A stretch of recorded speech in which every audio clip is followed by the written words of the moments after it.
এই ঈদের most viral জামার গলার ডিজাইন আজকে শেয়ার করব। আসসালামু আলাইকুম এভরিওয়ান। এই গলার ডিজাইনটা বানানোর জন্য নেট কাপড় লাগবে। তো আমি এখানে লম্বায় 13 থেকে 14 ইঞ্চি নেট কাপড় নিয়েছি আর পাশে 5-6 ইঞ্চি রেখে মাঝখান দিয়ে টুকরো করে নিয়েছি। এবার টুকরোটা এভাবে সেলাই করে নিতে হবে। আর জামার গলাটা আমি আগে থেকেই লম্বায় 13 ইঞ্চি নিয়ে আর পাশে 4 ইঞ্চি পরিমাপে এভাবে বড় করে সেলাই করে নিয়েছি ভি শেপ করে। এর তো দেখতে ঠিক এমন হবে জামার গলাটা। এই নেটের উপরে এভাবেই বসিয়ে দিব। এখন মাঝখানে যে আমি নেটের জোড়াটা দিয়েছিলাম সেই নেটের দুই পাশে এরকম চিকন লেস করে দিতে হবে। আর তার আগে হচ্ছে গলা কেটে নিতে হবে। যেহেতু আমি জামার গলা পাশে 3 ইঞ্চি পরি, এই জন্য 3 ইঞ্চি থেকে একটু কম 3.25 ইঞ্চি নিয়ে আমি হচ্ছে আর লম্বায় 4 ইঞ্চি নিয়ে গোল রাউন্ড করে এখন শেপ দিয়ে নিব আর এটা কেটে নিব। এটাই হচ্ছে জামার মেইন গলা থাকবে। মেইন জামাটা যেহেতু ভি শেপ রেখেছি এজন্য এই নেটের অংশটাতে আমি গোল গলাই দিয়েছি, এটাই দেখতে ভালো লাগবে। আর এখন হচ্ছে এই যে মাঝখানে জোড়াটা ছিল নেটে, এখান থেকে 1-1.5 ইঞ্চি পরিমাণ সেলাই খুলে ফেলতে হবে। সেলাইটা খুলে ফেলে এই মাঝখানে একটা ফাড়ার মতো থাকবে আর হচ্ছে একটু পরিমাণ মুড়ে নিয়ে এভাবে ঠিক আমরা যেমন কামিজের সাইডে ফাড়া সেলাই করি ঠিক সেইভাবে এটাকে সেলাই করে দিতে হবে। তাহলে দেখতে কিন্তু এই ডিজাইনটা বেশ ভালো লাগবে।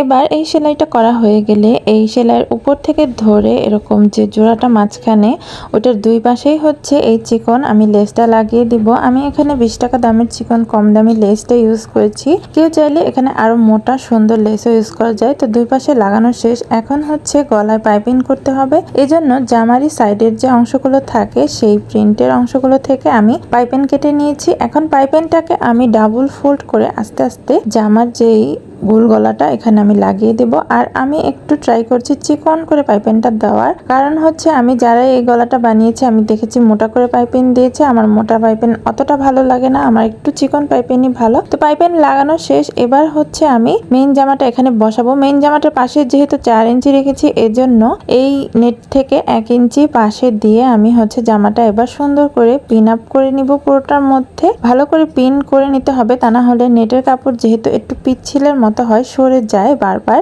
এজন্য খুব ভালো করে পিন দিয়ে আটকে নিয়ে তারপর হচ্ছে এই জামার উপর থেকে এটাকে চাপ সেলাই দিয়ে এভাবে লাগিয়ে দিতে হবে।